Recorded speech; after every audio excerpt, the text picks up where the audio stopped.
He's been honored as Colorado High School Football Coach of the Week by the Denver Broncos. He's coached countless student athletes in football and track, and his teaching career spanned more than 30 years. Listen to stories about some of his top athletes and learn what they all have in common. Durango High School coach Steve Thyfault is on this episode of A Tale to Tell. My name is Don Roberts, and I'm the host of this podcast. Today we've got a special guest, coach, teacher, friend, Steve Thyfault. How are you doing, Coach? Good, Don. Good. Thanks for having me. Thanks for being here. I appreciate you. It's been a long time. I know you're retired now, but I want to go back and talk about the legend that you are around this community. I know that might sound a little overwhelming, but you are certainly one of the faces of Durango that I've seen for the past 30-some years. I've known you for about 30 years, and just kind of want to talk about your whole career and how you got here and some different sports that you were involved with. Let's kind of go back into the day of Steve Thyfault. Where are you from? Well, I'm from Arvada, Colorado. Okay. So I went to high school in Arvada, graduated in 72. Yeah, I made my way to Durango a year and a half later. And why here? Well, thought maybe I could still play football. I went to pilot school right out of high school and got my pilot's license, and it was tough breaking into the airline world when you're getting 1 or 2 hours a week, and people were coming out of Vietnam with 3, 4, 5,000 hours, and there were no commuter airlines, so it was saturated, the market. And I thought maybe I could still play football. Unfortunately, I came down here and the very first day in a non-contact walk-on, who cares kind of show up of people from the campus. I got hurt, had to have another knee operation, so then that was it. Yeah. But you love the community, and you decided, you got your degree, and you decided, hey, I want to stick around here. What made you want to be a coach and teacher? Well, I had coached with my dad quite a bit up when he was a coach in Little League and some middle school stuff, junior high at the time. And, I just enjoyed being around kids, coaching, and I love football, and I couldn't play it, so I thought coaching it would be great. And I came down here and I started to major. I was going to be a business major, and I made my way, kind of migrated to all my buddies that were playing football and everything else, so I ended up going to exercise science, and then I took that path. Yeah, fantastic.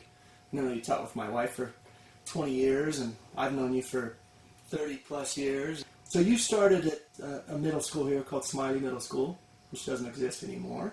Smiley Junior High. Junior High.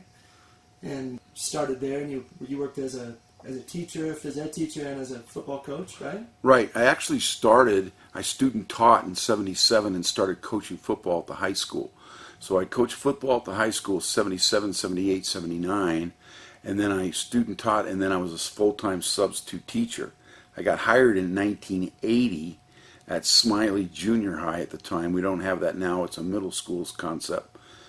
And I got hired in 80. I taught there till 1990, and then our district went to the middle school 6, 7, 8, and then the ninth graders moved to the high school, and I moved to the high school when they did in 1990, and I taught till 2010.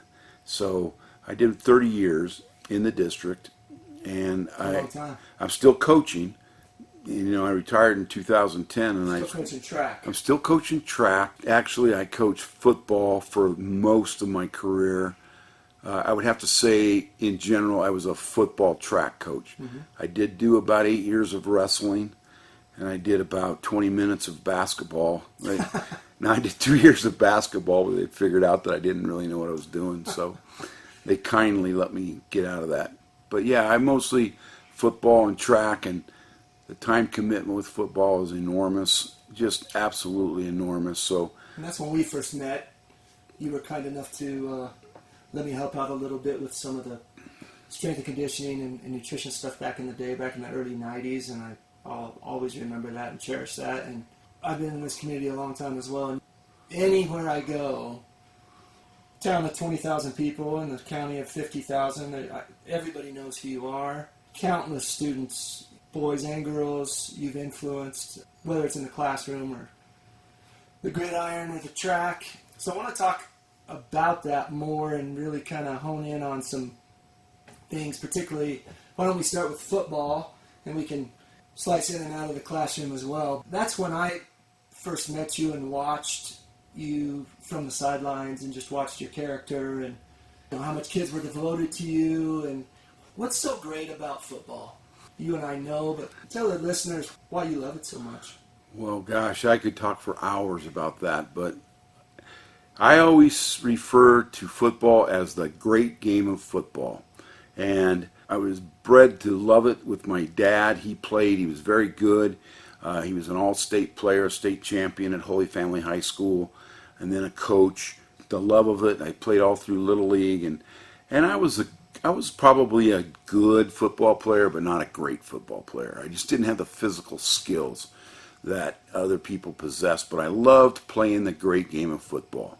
So as I kind of evolved through my playing days and knew those were over, I just loved coaching and being with the kids. And there's nothing better than going to football practice or game day or off-season workouts or passing leagues, and then the friendships I've built through football, whether it be with my players, kids I've coached, and all the way through to the coaches that I'm still great friends with. I was very lucky to be around some amazing people, specifically Walt Anderson and Brian Hester, and then I evolved back into my friendships with just so many coaches. Todd Casabir, who coached for me in the mid 90s, and now he's back around as a head coach here. Just those friendships, and then the lifelong friendships with the players. Sure. I just have so many of those. And my good friend Ron Keller, who was a track coach, talk about a legend. I'm not a legend. He's a legend. Colorado Hall of Fame track coach. And, we came in and out of helping each other, and then I was his assistant, and now he's back helping with track and field. Those friendships are lifelong. And just trying to have an impact on kids. I learned a long time ago from my father and from Brian Hester that when you show up to practice, you're not there for the best players on the team. You're there for every kid. And that means and let's just face it, there's the worst player on the team, there's the best, and then kids fall in between. And you better show as much compassion, love, energy toward the kids that's not as good as the kid that's real good. Obviously, you migrate toward the really good ones, game day like that, and practices, but I think it takes a special kind of coach to find that balance, and I prided myself on that balance. I really did. So I've witnessed that with you over the years as well, whether it's track or football, or you bring out the best in those kids, whether it's young women or young men, what you expect of them, but in your humor, your dedication, they're so committed to what you do, and that's huge. That's really fantastic. And so it's awesome. I think we're really blessed to have had, well, we still have you here, coaching track. It's just been such a huge influence. I'd like you to tell, everybody loves stories, right? So we could probably talk for hours and hours, I know we could, of stories. Is there a particular football story that stands out to you, whether that be a situation with another coach, one of your players, teammate? It could, we don't have to stop at one story, but is there a particular story that maybe you think about as you ponder back on all those years where there's a particular kid maybe that stands out, or a particular game? That's a tough. Sorry to throw you under the bus, because that's a just pick one out of the air. Well, yeah, you're right. There's hundreds of great stories, and great. There's thousands of stories. I'm gonna feed you a little bit, okay? I got one though. Okay. I got one. Let me give you the one I start with. I was a young coach, really young coach. Just got my first head job at Smiley, coaching freshman football, freshman basketball, 8th grade wrestling, 8th grade track and field. I was coaching 4 sports. I got this young man that came to me from Mexico. His name was Alfonso Garcia, and I nicknamed him Ponch. And that name has stuck with him to this day, and he's a successful coach and teacher in the Ignacio area, and he's a great football player, one of the best athletes I've ever been around. But here's the great story. He came to me, and he couldn't speak very good English, and I couldn't speak any Spanish. But we communicated really well, and he learned English a lot faster than I learned any Spanish. But I had to put on I bought him a pair of white shoes, and I wrote an R and an L for right and left, of course, on his toes. And I told our quarterback at the time to point to his shoe, and Cole Heisen at the time, who was a bright kid, great athlete, and we would run either a dive or a toss, literally, or a flare pass to Alfonso. Because if he got the ball in his hand, there's a chance he probably would score. He was amazing, actually. Yeah. He was amazing. And I know Ponch, and we went to college together. And well, he couldn't learn anything on defense, so we put him at nose guard. And I got it to understand that when the ball is snapped, as soon as the center snaps the ball, you go here or you go there, and that was to the right or to the left. And that's how we formulated a lot of this early on. Well, we were playing a team, I believe Cortez, in 9th grade. And 9th grade football was competitive back in the day around here. Toward the end of the first quarter, the referees call timeout. And they come over to me and they go, Coach, you got to get that kid out of nose guard. He goes, we're not going to have a game. Because every time the center started to snap the ball, Alfonso would slap it out of his hand before it got to the quarterback. And, I mean, they couldn't get a playoff. And it literally, that is a true story, and I've never had that ever happen, ever, or seen it happen, but he was so quick, and he learned one thing, and he did it perfectly. Yeah, but he's the epitome of work ethic and effort and determination and focus, and yeah. He's 55 years old, and he looks like he's 20, and he could still play at any level. No kidding. And he could have played pros, but he had trouble with communication, and a lot of big-time schools weren't willing to take the chance on him with being in America and all the. Did he run like a 4.3, 4.4? He was a legitimate 4.4. Yeah. Handheld 4.3 maybe. Cheat on a good day to make him look great, 4.3. But it wasn't his speed that was so dynamic, it was his quickness. Yeah. And then his ball skills, his hands, his hand-eye coordination, his feet. He would punt, he would kick off, he'd return punts, he'd return kickoffs, he'd kick extra points, he'd be a wide receiver, he'd be a tailback, and he could be a free safety. The guy could play anywhere on the field. He was very unique. But that story is probably, and then I have some other stories that are just really, whether it be individual or. And I'm going to throw a couple things out to you, just because these are some kids I know, and I had Alfonso actually written down here. Tell me about Jeff Perino. I know Jeff, I've known him for a long time. Some people might not know this story, but tell me about him and as a quarterback and kind of what transpired. Not just being an offensive player, but defensive player and his abilities and what ended up happening during high school as well as post. Oh, I mean, he's another one. He's unique. He was an amazing athlete. He just a great athlete, and started out playing defense for me because I was the defensive coordinator, and he was just excellent. He could have been all-state defense, but he became our quarterback, and we ran the split-back veer, which was ideally meant for him.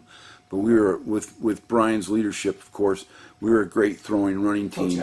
Coach Hester. And so Jeff became an incredible quarterback for us. He got hurt in a Grand Junction game. He was our punter, and he went out and punted the ball, and a guy came in and took his knee out. And that was horrible for us and for Jeffrey, first of all, for us, for his family, for everybody involved. He was on the radar of a lot of schools. Big schools were looking at him. He had done some amazing stuff at some big-time football camps that we went to. And people were on him. The likes of people like Urban Meyer, who that's a name people know, and Sonny Lubick, and a lot of these guys were on him. The coaches out of Arizona State really liked him because he could throw a heck of a football. And he could run. But he could run. So the team that became very interested in him was University of Nebraska, and that was Tom Osborne. And Jeff's senior year, coming off of injury, was having to make some decisions on where he wanted to play football. And he was getting recruited by a lot of big-time schools. It was cool for us as coaches because those guys would come and sit in our office and watch film with us.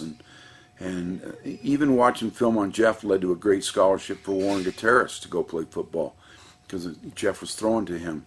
So one day, Tom Osborne, the legend, absolutely legend, Hall of Fame, great coach, University of Nebraska, national championships, what have you. He flies in Nebraska's private jet, gets off, pick him up at the airport, take him to the high school, walk him around, glad hands, shake hands. We go up to Jeff's grandparents' house for a meeting and a lunch, sat for an hour and a half with him, talked everything but football. Him and Jeff talked about hunting, fishing, flying, airplanes. I got involved talking to him about that. Just a really good guy. Then it came around to a little bit of football. Within an hour and a half, he sold not only Jeff, but everybody in that room. His grandparents, his parents, us as coaches. I know Brian Hester was there. Todd Casebeer came with us. And finally he said, Jeff, I'd like to know, what do you want to do? And Jeff goes, Coach, I'm coming to Nebraska. And so he made a commitment to Nebraska. He went there. He never got to start as an official starter. He played a lot of football because they were always ahead of some teams big time. But where Jeff was invaluable was he often was the opposing teams of that week's quarterback during scout team. And when they went to the national championship and played Florida, in which they beat like 50-something to 6, all that month preparing for the national championship game, Jeff was Danny Warfel, the quarterback from Florida. And Jeff would throw against the black shirt defense, famous at Nebraska. And when they won that national championship, Jeff was recognized as being one of the most valuable players on the team from his coaching staff and teammates because of how he helped prepare the team to play Danny Warfel. Mm-hmm. And that is something that you'll never hear Jeff talk much about, but I know. And he could do it all. He's like Alfonso. He really is. I mean, people always ask me who is my favorite team or who are my best players. That's a tough one. I just can't name one because some were pretty amazing for a lot of reasons. And you got people like Johnny Simpson on the other side of the ball. That a national championship wrestler, both ways, all-state, ACL injury, came back in 5 months. One of the greatest, smartest, toughest kids I've ever coached. Pat Morrissey the same way. You know, Perino, Alfonso. I can go to Marvin Seal. I can go to, it's bad when you start doing this because you go to, right. You go in and out of people's names and you forget certain people's. But, Marvin and I think back to, just to stay on Marvin a little bit, I remember I was in my mid-20s, and I'll never forget this. I went up to a game. You guys used to play once in a while up at Fort Lewis. And I'm up at a nighttime game, and I'm pretty sure, correct me if I'm wrong, Marvin was returning kickoffs for you guys, and he was a freshman. And I thought, really? A freshman? And he tore it up. He was so fast and so elusive and smart and tough. And then to just watch him play as a running back was just a thrill. Well, Marvin was an all-state football player, was, I think, second in the state in wrestling, and the guy that beat him was phenomenal. And he was an all-state baseball player, and that's the path he chose. But yes, as a freshman, and that leads me to a great little comment that Coach Putnam, longtime football coach here at Durango, kind of a legend in his own right, Coach Putnam once said in a coaches meeting, because we were debating on whether to bring him up. And we had about 4 kids at the time. We had Marvin Seal, Brandon Tischer, Dawson Swanson, and Travis Jackson, who all became captains by the time they were seniors and led our team to the state semifinals. And are we ready? Because that's tough football to bring a 9th grader up to play varsity football. And, you got a 14, 15-year-old coming up to play with 18-year-olds. It's just a big difference. So Coach Putnam leaned in the meeting and he says, you don't buy a thoroughbred to keep him in the barn.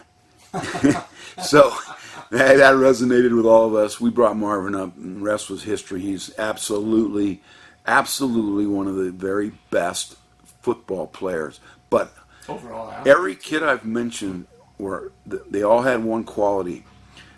They were great characters. They had great character. They would open doors for people. They'd say please and thank you. They respected their teachers. They had great parents. All of them. Their parents were so supportive, but they were humble, and they appreciated success, and they didn't take it for granted. And that's probably what made them all the people they are. And then you turn around and you look at all those guys today, they're all successful. Absolutely. You know, in a lot of different arenas, but from engineers to builders to teachers to coaches, they're all successful. And that's kind of a thing that as coaches you're actually as much proud of that as you were the catch they made, the run they did, the tackle they made, the championships, the things of that nature. But their character and their family, how they are as family people, and how they are in the community. I mean, everybody I mentioned, a lot of them are still in this community. Others have gone off, you know, Rocky Ariano. I mean, I could go on and on and on with guys that are, and I hate to start naming people because... Yeah, I know, and I didn't mean to put you on the spot because there's countless kids that have been under your tutelage in obviously both football and track, and I do want to talk a little bit about track as well. Oh, yes. Coach, you were, if I'm not mistaken, you were Colorado Football Coach of the Year back in the 90s, right? Is that accurate? No, not exactly, but I did. I was fortunate enough to get an award from the Denver Broncos. I was their first recipient of and it was a Coach of the Week, actually. Okay. And I got their award presented to me at Mile High Stadium. Oh, that's a big deal. Mike Shanahan, It was a great deal. But anybody that's ever coached will tell you awards come from the people around you. Sure. Fortunately, my wife has a million of awards, Hall of Fames. I think you did a podcast with her. You know, I've learned over the years that you're only as good as the people around you, and I was fortunate to have people around me and be with people that help you get those kind of awards. Yeah, I did. I've had some awards, and some things have gone well, and other things haven't, but track's been good to me as well, and we've had some amazing accomplishments in track over the years.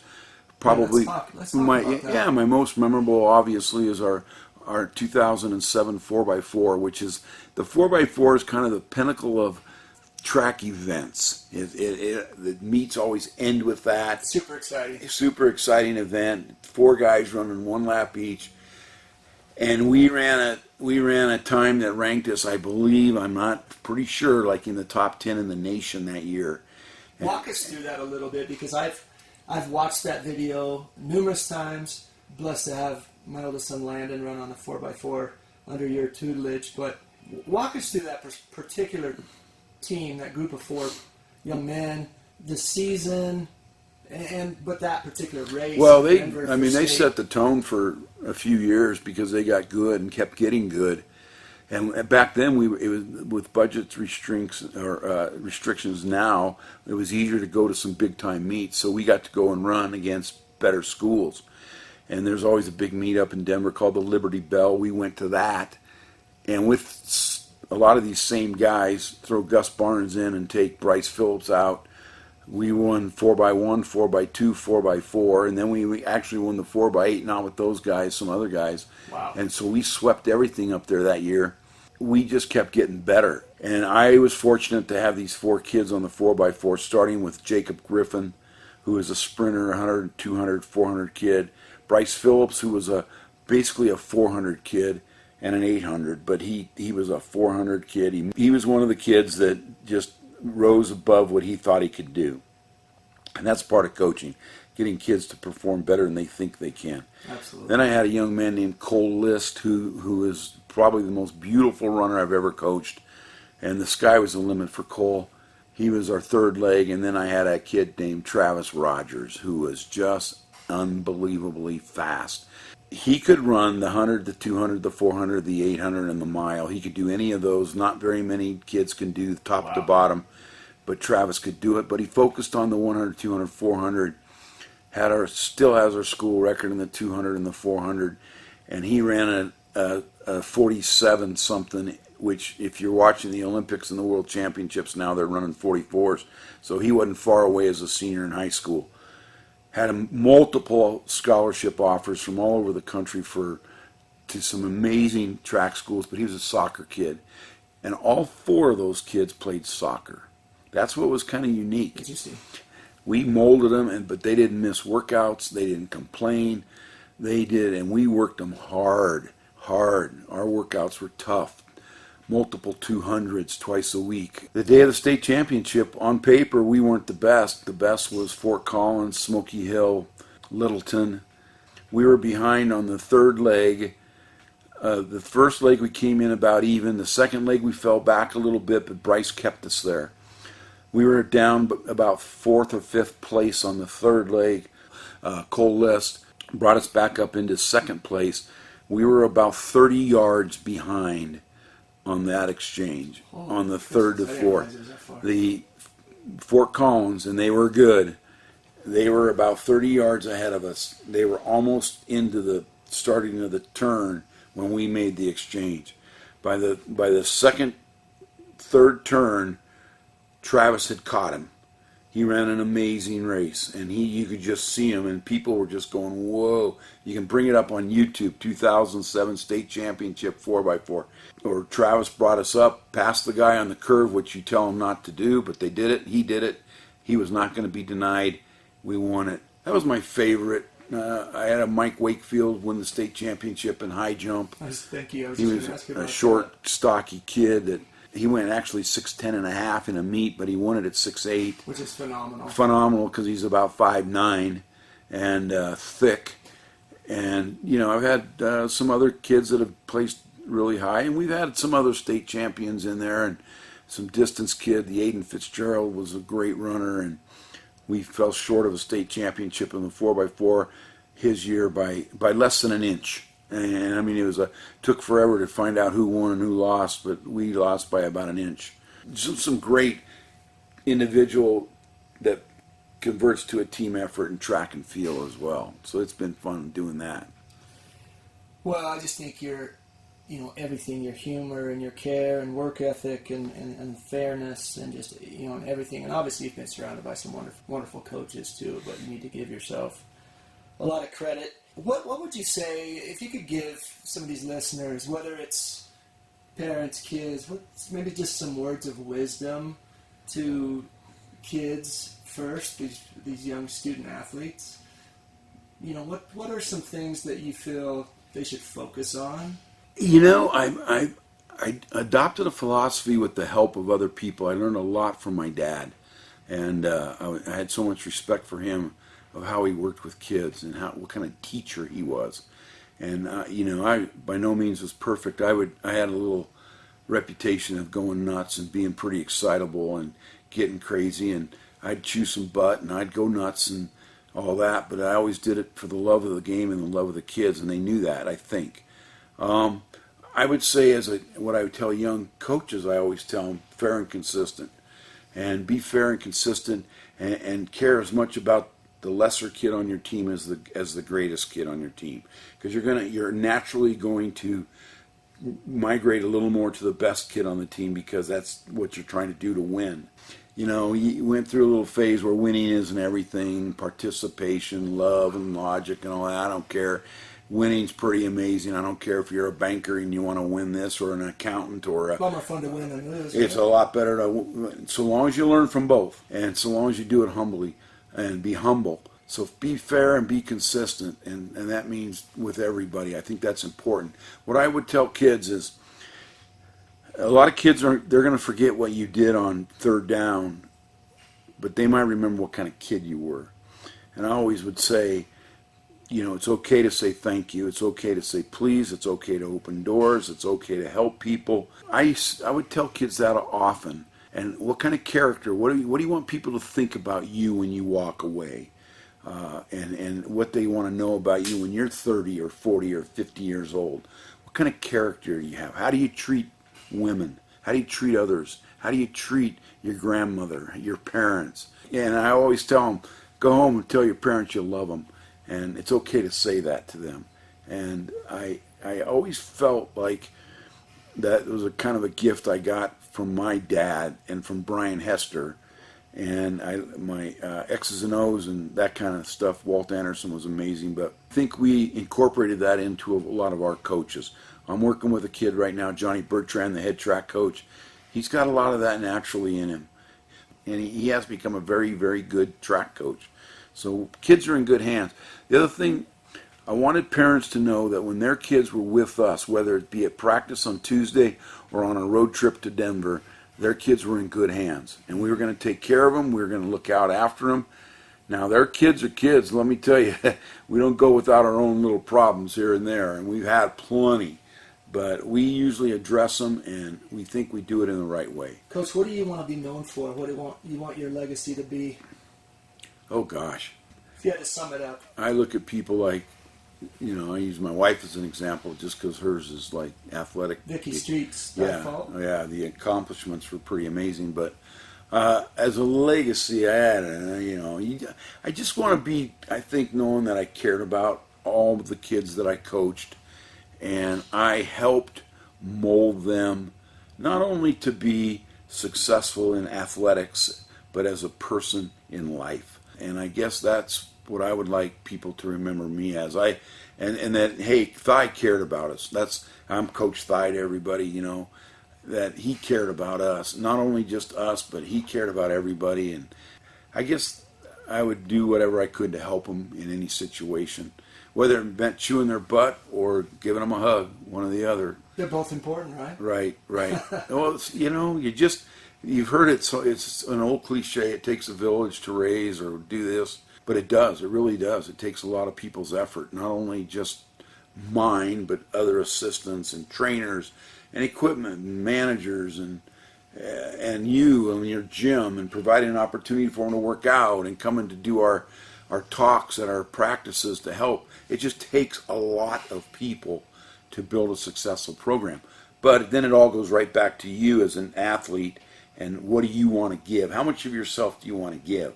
Whether it just be work at practice, but diet, nutrition, sleep, all the things that are important to the dedication to becoming a good athlete.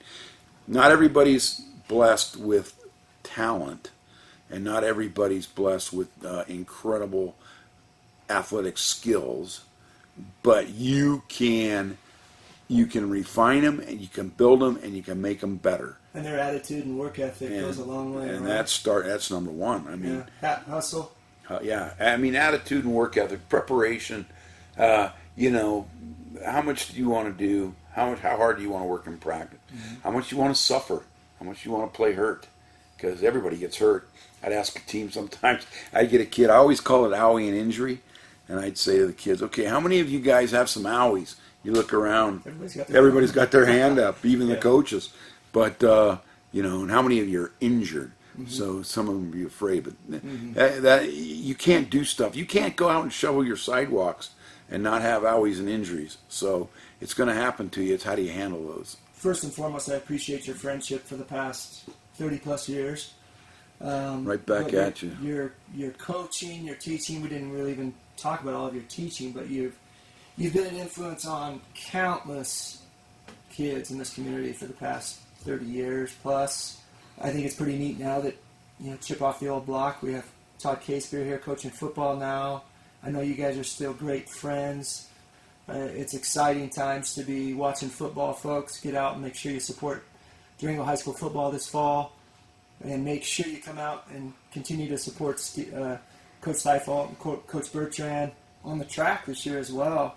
But I just appreciate your dedication to the community. Tons of people do. Look forward to more great things, and appreciate you coming on here today. Well, thanks for having me. Always fun talking. And you just by you saying that, it makes me think of something, Donna. I've been around here coaching over 45 years now, and I am coaching, or we are coaching kids of the kids that we coached, and we even have a couple grandkids of the kids we coached. Wow. So it's amazing. I I look at a lot of the kids that we have around, the Nyman family. My gosh, I coached all of them, and now we're coaching their kids, and your boys, Landon and Caleb, who was just a pleasure to coach, and really who epitomized what I was saying earlier about getting the most out of them, making them believe it, what they could do, because Landon ended up with a great career, and Caleb worked his way into a state 4x2 team. But just the kids Marvin's kids are coming up now, and we had Poncha's kids, and Johnny Simpson's got little kids that are on their way up, and Morrissey's came, and they all go different ways, and I hate naming people because I forget people, Sure. and I don't forget them. I don't have that time to mention them. Yeah, I never forget I them. hate to put you on the spot. No, it's just the way it is. But people always ask me, but that's the way it is, and so the pleasure's really more all mine. And thanks for having me come in and talk. That's a joy. Yeah. I don't get it. I don't talk about this kind of stuff. Yeah, I know. much, And but- you were apprehensive to do this, but that's why I made you do it. Yeah. Well, thanks. It was fun. You bet. Thank you for listening, guys. This podcast is brought to you by the popular books Wellness Toolbox 1 and 2, as well as 30 Greatest Weight Loss Tips. Get your copies today at local Durango businesses such as Nature's Oasis, Durango Natural Foods, James Ranch Market, Fit 247 Gym, and on Amazon.